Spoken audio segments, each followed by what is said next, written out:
Okay? And this is the part where you're following the trail of breadcrumbs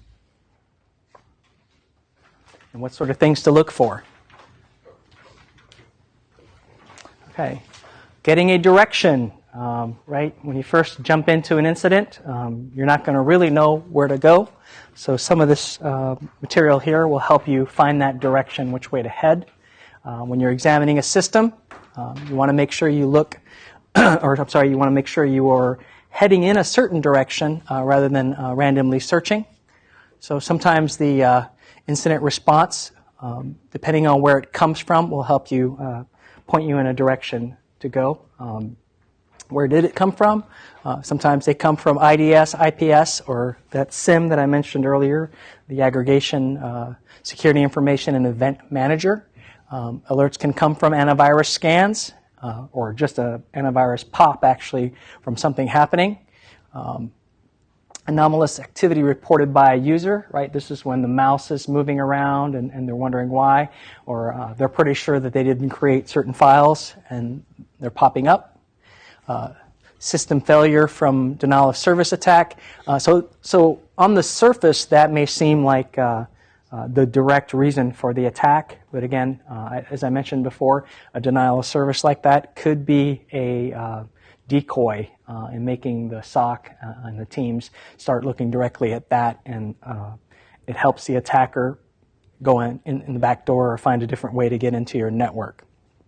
And then, of course, there's reports or warnings from other companies or government agencies, the FBI, it could be some other agencies, DHS could be contacting you about a situation where IP addresses in your range or even files from your particular organization were found in another incident. So sometimes your incidents are sparked from incidents at other organizations. So keep that in mind as well.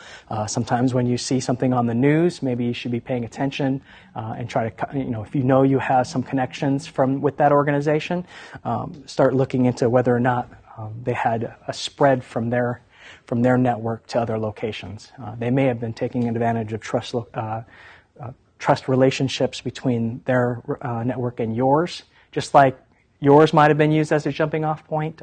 In this case, theirs might have been used for that jumping off point. Okay. Determining what may be of interest.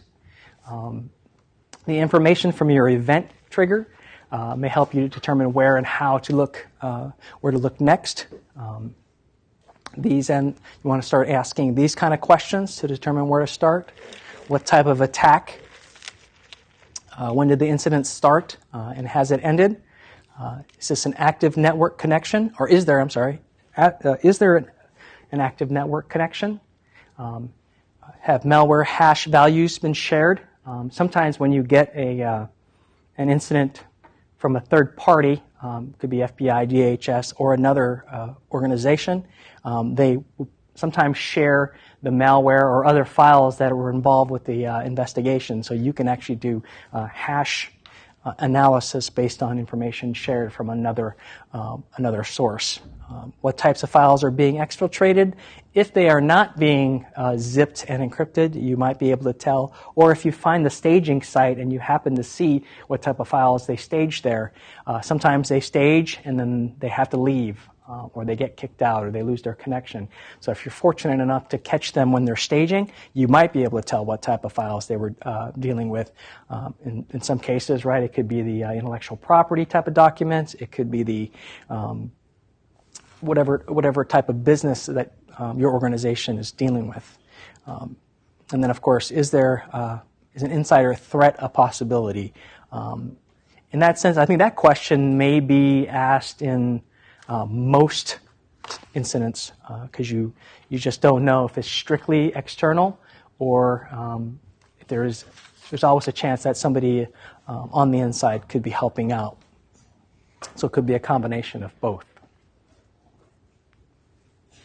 Okay. Following a trail, generally speaking, this is going to be a circular, not a linear event path. You start with identifying potentially useful data, right? Evaluate the relevancy, analyze for more information, and then you come back and you determine pointers to other artifacts, and then you start again. Within those artifacts, what is potentially useful data, and then you keep using this cycle to help you point you in the right direction of where to go next for your incident.